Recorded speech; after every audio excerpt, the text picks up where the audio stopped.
Ilaw.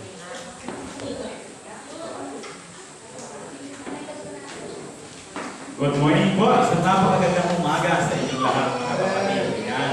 Nandito naman po tayo sa ating lingguhang pag-aaral ng Biblia. Ang ating topic ay, sino nakakaalala? Hindi ko tayo tapos dun eh. Iglesia. Iglesia o Church. Yan. So, Iglesia o Church. So, itutuloy natin. Last session tayo ngayon ng ating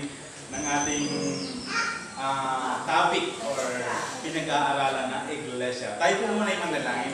Nagilang Diyos, nagpapasalamat kami sa umagang ito, Ama, sa patuloy pagsama mo sa amin, Lord, sa kalakasang taglay ng aming malupang katawan, maging Panginoon sa oportunidad na makapag-aral ng iyong mga salita, nagpapasalamat kami, Panginoon.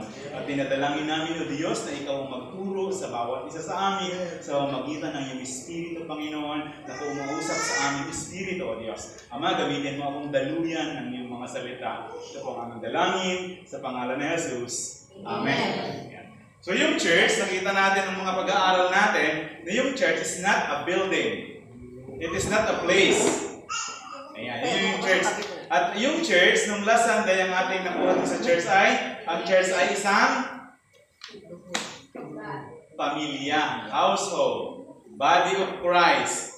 Mga tinawag mula sa kadiliman, dinala sa kakilalas na kaliwanagan. Call out from the darkness. So tayo yon, yung mga pinili ng Diyos. Then sabi sa Filipos, pinili na tayo bago palalangin ang sanlibutan. Ang ganda ng pagkapili, ano? Ngayon, ang pag-aaralan natin, ano ba ang purpose ng Iglesia? Bakit kaya itinagtag ito ng ating Panginoong Jesucristo? Sa palagay nyo, bakit kaya itinatag ang iglesia o itinayo ang iglesia na kanyang katawan? Meron itong dahilan siyempre at meron tayong 5 dahilan na tatalakayin sa umagang ito. So mag-umpisa po tayo doon sa pinakamahalagang utos na sinabi ng ating Panginoon.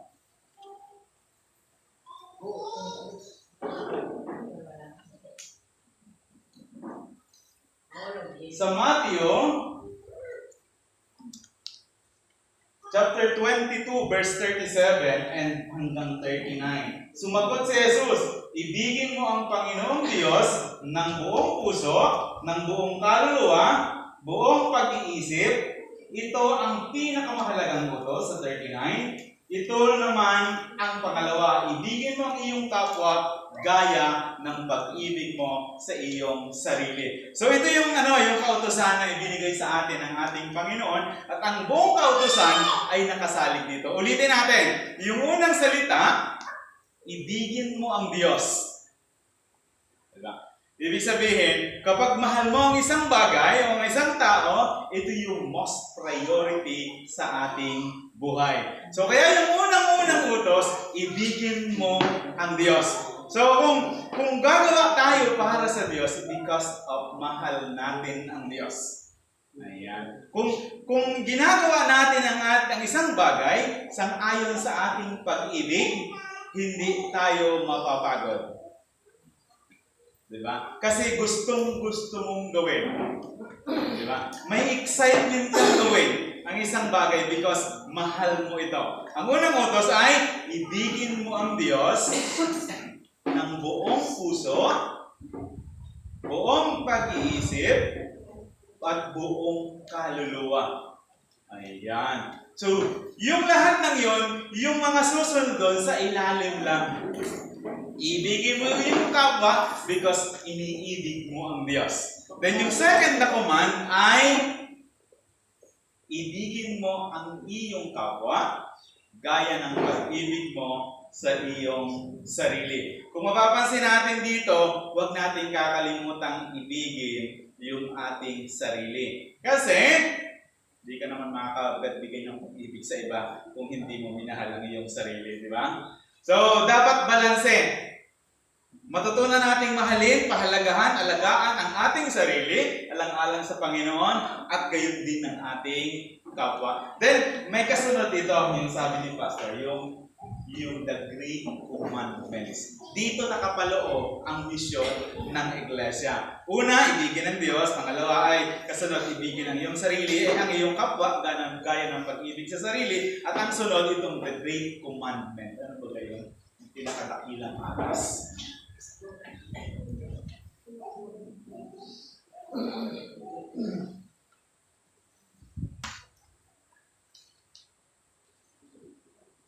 Matthew 28 verse 19 and 20. Lumapit si Jesus at sinabi sa kanila, ang lahat ng otoridad sa langit at sa ibabaw ng lupa ay binigay na sa akin. Kaya ipahayag ninyo, gawin ninyong alagad ang lahat ng bansa, bautismohin ninyo sila sa pangalan ng Ama, ng Anak at ng Espiritu, at turuang silang sundin ang lahat ng mga bagay na iniuutos ko sa inyo, at narito ako'y kasama ninyo palagi hanggang sa katapusan ng panahon. So malinaw po, dito ito yung purpose ng Iglesia. Nakapaloob sa mga talatang ito kung bakit itinatag ng ating Panginoong Jesucristo ang Iglesia. Ayan. Itong sa Matthew 28, ito yung dakilang atas. Ayan. Ang Iglesia ay umiiral upang ibigin ng Diyos ng buong puso, buong pag-iisip, at buong kaluluwa. So nakita natin, yung main purpose ng church ay ibigin ang Diyos. So tatandaan natin, yung main purpose kung bakit tayo naririto, tayo kasi yung Iglesia, diba? Is ibigin ang Diyos. So, huwag natin yung kalilimutan. Ano man ang mangyari, ang main purpose natin is to love God. So, yung ating first priority sa ating buhay, lagi nating tatandaan, regardless sa lahat ng bagay, is to love God. First priority, to love God. Kasi yan yung purpose ng Iglesia. And then, ang pangunahing paksa bagay ng Iglesia ay ang tawag dito, ultimate aim ng church ay maaari lamang umibig sa Diyos ng buong puso at buong kaluluwa. So yung ultimate aim ng church is para ibigin ang Diyos. Ayan. Ibig sabihin, yung buong puso, buong kaluluwa, at buong pag-iisip. Yun yung main or ultimate purpose kung bakit tayo naririto at kung bakit ginawa ang Iglesia. Ang Iglesia ay umiiral upang mahalin ang ating kapwa. Una, pamilya, kapwa, mananampalataya, at kapwa-tao. Pwede nating tawagin itong paglilingkod o ministry. Yun pala yun. Yung una kanina, yung pag-ibig sa Diyos, yun yung ating gagawin. Worship and love God. Yan. Yung pangalawa, is tawag doon ay ministry. Yung ibigin mo ang iyong kapwa, gaya ng pag-ibig mo sa iyong sarili is ministry. Ayan. So, ibig sabihin, yung misyon ng Iglesia is to love others. Una po, first priority natin is family.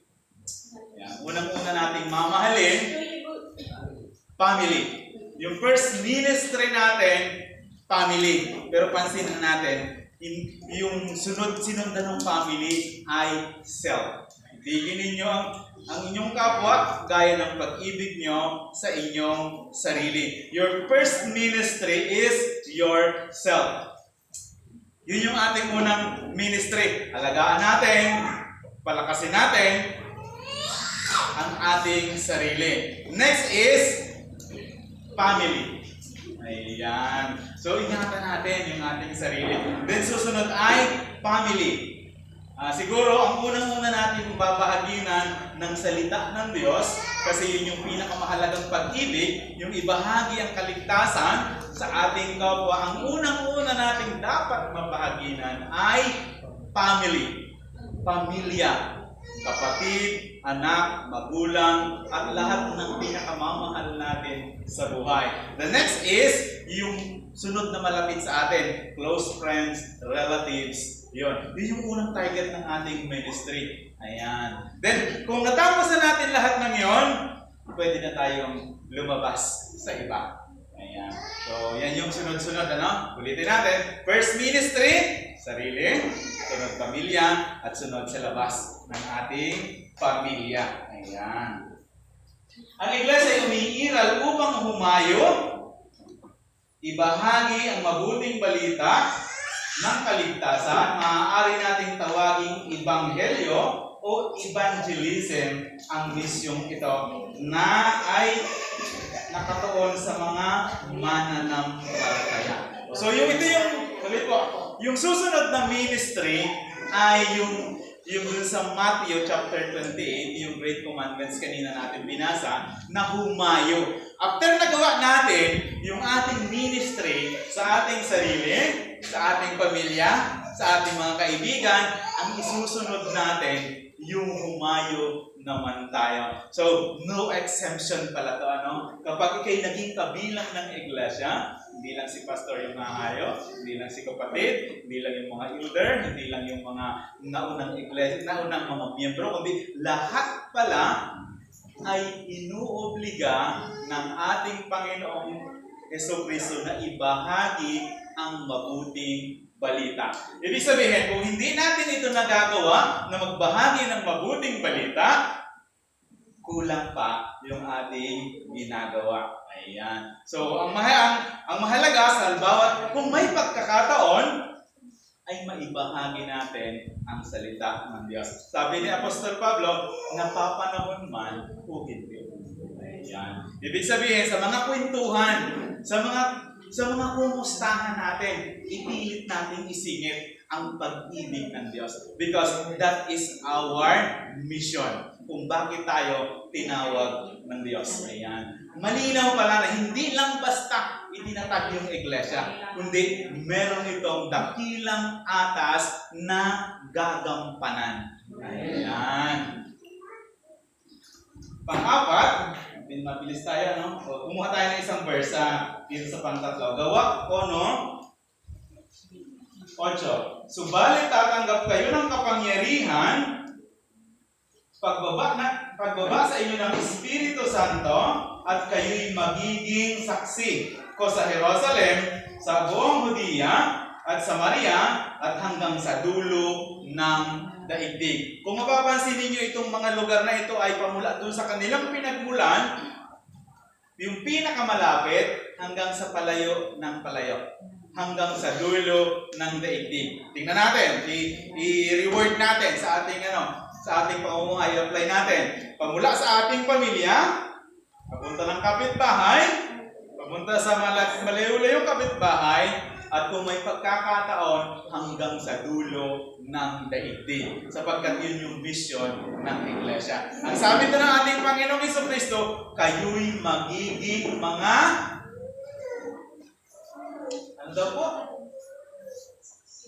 saksi. Ayan. Kayo'y magiging mga saksi ko. Ibig sabihin, your testimony. Yung mga patotoo natin. Dapat lagi nakahanda yung ating mga testimonies. Ayan. May patotoo tayo kung gaano kabuti ang Diyos, kung paano tayo binago ng Diyos, kung paano tayo binigyan ng Diyos ng kaligtasan, at kung paano tayo naging kabahagi o naging kabilang sa katawan ni Kristo o ng iglesia. So, everybody, dapat handa tayo sa mga bagay na ito.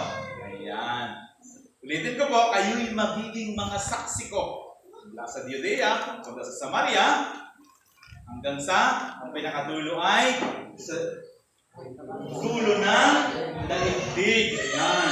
Mula sa Taypuman, punta siguro doon sa mga kalapit barangay natin.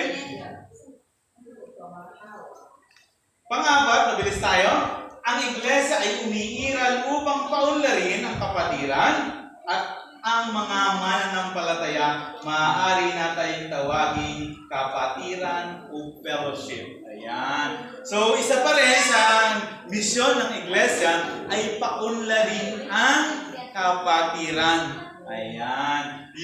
Yung common good, yung ikabubuti ng ating mga kapatid or ng ating kapatiran o tinatawag sa English na fellowship. Ayan.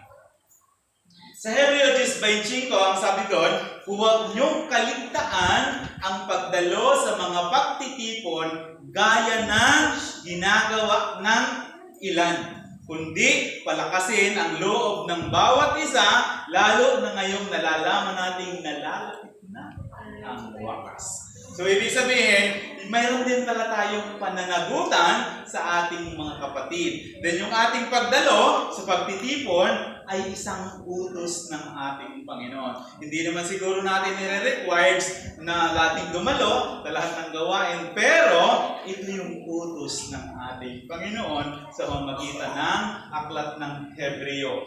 Huwag niyong kaligtaan ang pagdalo sa mga pagtitipon. Bakit? Tuwing tayo dadalo sa mga pagtitipon, sino ba yung nabe-benefits? Tayo. Tayo yung lumalakas, tayo yung lumalago, tayo yung na-encourage. Kasi yung unang utos, ibigin mo ang iyong kapwa gaya ng pag-ibig mo sa iyong sarili. Una nating iibigin yung ating sarili. Sa pamamagitan ng fellowship, nabe-benefits tayo. Pero kasi kung isipin mo, kung hindi ka uma-attend ng fellowship, 1 year, wala nang excitement na makita yung ating kapatiran, di ba? Isang taon na kayo hindi nagkikita di ba? Walang communication. Siguro nga sa mag-asawa kapag ka, isang taon siguro walang text, parang hindi na mag-asawa yun, ano? Hindi, wala nang closeness, walang intimacy, parang gano'n. Lalo na siguro kung hindi ka na nanalangin. Siguro unang araw, hindi ka natalangin, padalawang araw, hanggang isang linggo, parang nahihiya ka ng lumapit sa ating Panginoon. That is fellowship with God. So, nire-require tayo ng Diyos. Required tayo ng Diyos. Na itong dito sa Hebreo 10:25, atas naman ito sa atin na huwag kaligtaan ang pagdalo sa mga pagtitipon. Bakit mahalaga? It nourishes yourself. You're spiritual, and kasi pag malusog tayo, spiritual, nadadala yung ating physical. So, kasama yung ating physical. Ayan. Then, panglima, ang iglesia ay umiiral upang lumago at maging ganap sa pananampalataya ang bawat kaanib sa pagiging isang tunay na alagad ni Jesus ay tinatawag na pagdidisipulo o pagdidisciple. Ang misyong ito ay nakatuon sa mga kapwa mananampalataya. Episode chapter 4, verse 11 and 12. At binibigyan niya ang ilan ng mga kaloob upang maging apostol, ang iba naman maging propeta, at iba'y evangelista, at ang iba naman ay pastor o guro. So mapapansin natin dito yung iba't ibang kaloob. Pero yung iglesia ay i-design din ng Lord upang mag-disciple, magturo. Kung mapapansin niyo yung Great Commandments, bautismuhan niyo sila sa pangalan ng Ama, ng Anak at ng Espiritu, hindi po yun doon natapos. At turuan silang sumunod ng lahat ng ipinag-uutos ko. Kailan titigil? Kapag katulad na ni Kristo. Kasi yung halimbawa, yung katulad nila Pablo, di ba? Nung sila'y katulad na ni Kristo, sila'y humahayo, nangangaral. Pero yung mga tumanggap, hindi doon tumigil. Magiging disciple din sila. Ayan. So, ibig sabihin, yung bawat kaanib ng iglesia, sila yung mga disipulo ng ating Panginoong Jesucristo. Ayan. Disciple of Jesus Christ. Hindi lang pala yung labindalawa, no? Hindi lang pala yung labindalawang apostol or mga alagad ni Kristo.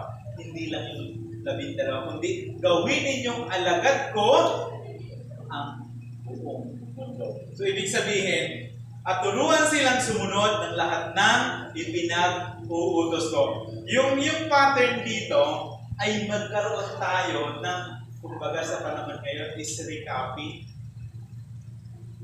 Ako nagtuturo, dapat may sumunod din na magtuturo. Then pag nagturo siya, may magtuturo ulit. Yung change kasi ng yung chain ng gawain, hindi pwedeng maputol. Kasi alam niyo baga, yung tao may ending. Tayo lilipas. Pero yung gawain ng Panginoon, hindi lilipas. Kaya kailangan yung pagdidisipulo. Yun yung dulo kapag tayo ay disipulo na ng ating Panginoon, Jesucristo. So everybody, kailangan palang maging disipulo ng ating Panginoon, Jesucristo. Paano magiging disipulo? Kapag natutunan na natin sumunod sa mga pinag-uutos ng ating Panginoong Jesucristo. Ayan. Verse 12, ginawa niya ito upang ihanda sa paglilingkod ang lahat ng banal para sa ikatitibay ng katawan ni Kristo. Ayan. So ginagawa pala itong mga bagay na ito para sa ikatitibay ng katawan ni Kristo. Ayan. Kumbaga, pagdating ng mahabang panahon, patibay ng patibay. Di ba? Hindi yung nagsimula ng konti, tapos tumigil. Hindi pala ganun yung design ng iglesia. Kung hindi, palaki siya. Nag-expand. Ayan. Tuloy-tuloy na misyon. Ayan. Layunin ng Diyos ang bawat mananampalataya ay hindi lamang manampalataya, kundi maging isang tunay na alagad. Yun pala yung layunin ng Diyos. Hindi lang basta ikaw naniwala, hindi ka lang basta nanampalataya, kundi maging isang tunay na alagad ng ating Panginoong Jesucristo. Ang layunin ng discipleship ay ang bawat mananampalataya ay maging kawangis ng ating Panginoong Jesucristo. Ang tunay na alagad ni Jesus ay dapat gumawa ng ibang mga alagad. So kung tayo alagad na ng ating Panginoon, kasi yung layunin ng iglesia, maging alagad ng ating Panginoon, ay makadevelop din tayo ng mga susunod na magiging alagad ng ating Panginoong Jesucristo. Ayan. Muli, ang small group, itong atin, ay ang pinakabisang sistema para magawa ang pag-aalagad. Ayan. Yung mga nag-Bible studies, may experience na sila, alam na nila kung paano gumawa ng mga small group na nag-aaral ng Biblia. Ito yung pinakamabisang paraan ko ng pagdidisipulo, yung ating Bible study. Halimbawa, tayo ay kinakapat ng Panginoon. Pag-uumpisa na tayo ng Bible studies, yun ang yung umpisa ng pagdidisciple. Kasi, naituturo na natin sa mga tao yung pagiging alagad ng ating Panginoong Jesucristo. At kapag tayo successful, ang Panginoon ay successful, magiging alagad din yun, sila yung mga susunod na magiging mga tagapagturo. Ayan.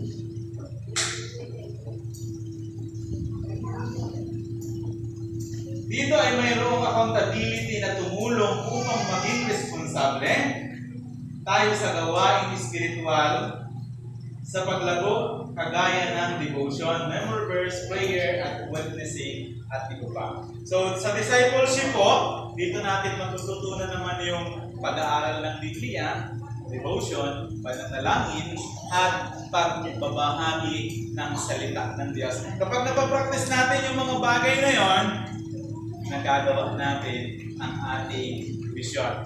O, balikan po natin. Ang iglesia ay merong, kahit sabi ko kanina, limang dahilan kung bakit itinatag ng ating Panginoong Jesucristo ang iglesia. Una ay ang pagsamba sa Diyos o worship. Yung una natin kanina, ibigin mo ang Diyos, buong puso, buong pag-iisip, at buong kaluluwa. Yung first part yung unang-unang purpose is to worship God. Di sabi nila, ito naririnig ko lang naririnig ko lang ito doon sa ibang makikipag-church sa mga ganito. Sabi, di ko man nakikagapin doon ng ang presensya ng Panginoon, walang kalatoy-latoy yung praise and worship. May narinig kayong mga ganyan, di ba? Hindi po dapat nangyayari yun. Alam niyo po bakit? From the first place, pupunta ka sa Panginoon upang mag-worship. Ikaw at ang Diyos. Ano naman ang connection dun sa lugar? Wala, ano po? Walang connection yun sa lugar. Ikaw at ang Diyos. To worship God. Ano man yung nakita mo sa isang lugar, walang connection yun sa pag-worship mo sa ating Panginoon. Dapat talaga yung ating mindset ay maganda yung pakatono. Kasi ikaw at ang Panginoon, parang nakakaya naman sabihin yun. Bilang mananampalataya na, uy, nag-church ako, hindi ko nalang ng presensya ng Panginoon. Hindi po, kasi yung first na gawain natin, yung first mission natin is to worship God. So, ikaw at ang Panginoon, ako at ang Diyos.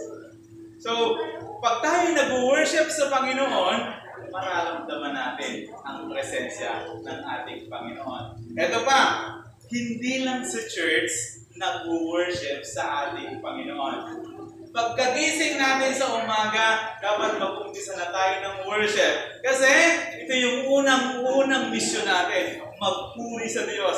Lord, salamat sa pagkakamilakas. May ginising mo panibagong araw, pinupuri kita o Diyos sa iyong katakilan. Diba? Yun yung unang mission natin. Huwag nating kaliligtaan. Every morning, pagkulat ng mata, worship God.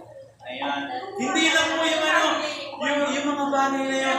Alam nyo, yung ginagawa natin, lahat ng ginagawa natin, sabi ng ating Panginoon, dapat mabigyan ng kaluguran ang Diyos. Kung tayo may kumakain o umiinom, isa part of worship, dapat napapaluguran o nabibigyan ng kaluguran ang ating Panginoon. So tatandaan natin, yung first mission natin is to worship God. Second is ministry. Love yourself. Huwag natin gugutumin. Physically, spiritually. Huwag natin gugutumin. Kasi dapat malusog tayo. Dapat malakas. Huwag natin papabayaan para makapaglingkod din tayo sa iba. Ayan. Iyan tayo ng ating sarili for this ministry. So yun yung pangalawa. Ang una, worship God. Then sunod ay ministry. Ayan. Yung first ministry natin, sarili, pamilya, hanggang sa kapitbahay. Pag hindi pa tayo tapos sa ating sarili, tapusin natin, unahin natin. Then, family.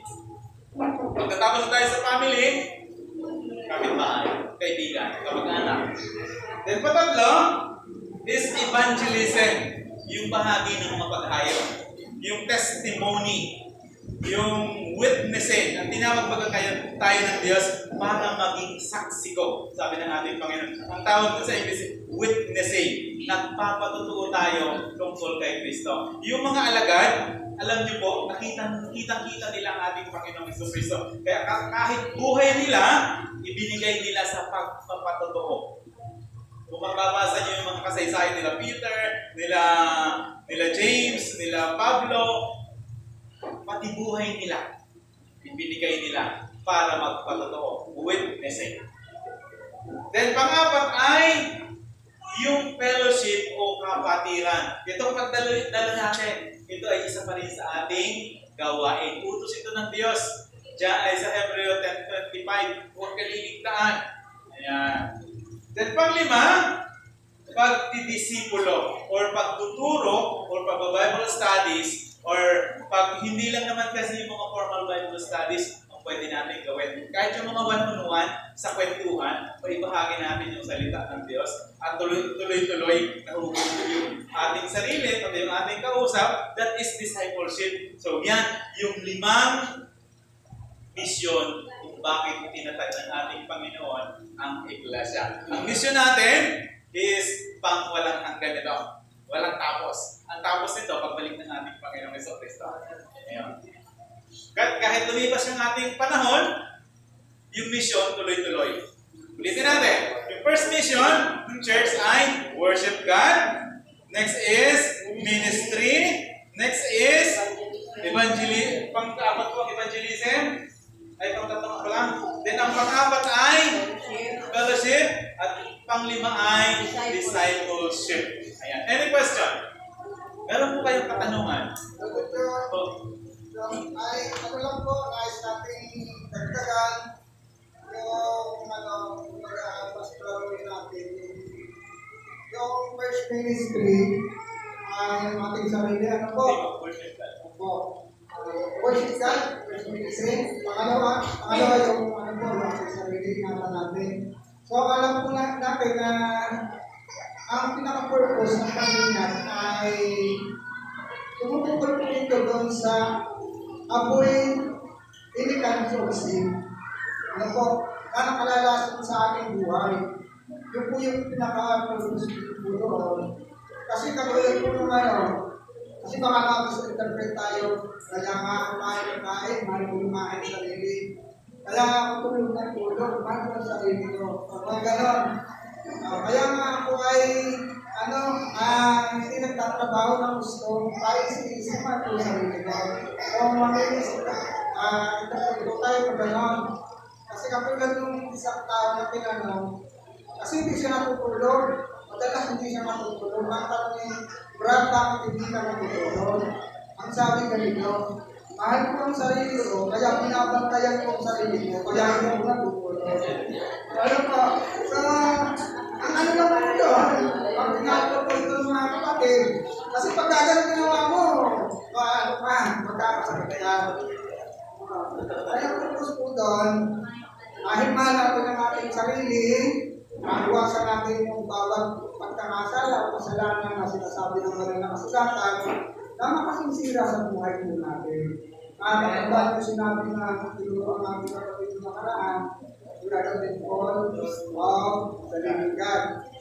Sino mang sumira nito, sino mang magwasak nito, isiraan ng Diyos. Eh, anong nangyari? Kaya nasira, kaya nawasak yung buhay mo, dahil din sa'yo. Sinaksakan mo ba ng sinaksakan ng kahit na nakakasira ka sa kalusugan mo. So ikaw, may personal accountability ka sa Diyos. Like sa mga pagsusunod. Kaya dagdag lang yung kapatid, mga kapatid, paglilinaw lang. Kaya sinasabi rin ng mga nakasulatan sa akin, na isa sa pagmamahal sa ating sarili, alagaan natin ito, huwag natin sirain ang buhay natin sa mga bagay na hindi nakakatulong sa kalusugan po natin. Ayun lamang po. Salamat. Salamat po, sir, sa clarification. So, ulitin natin yung PC ministry natin is to improve ourselves, spiritual. Yun yung ating, yung pinaka bottom line natin is yung love yourself is palaguin natin is spiritual. Ang pumapa na lalago is, yung una natin is yung worship God, devotion, Bible reading.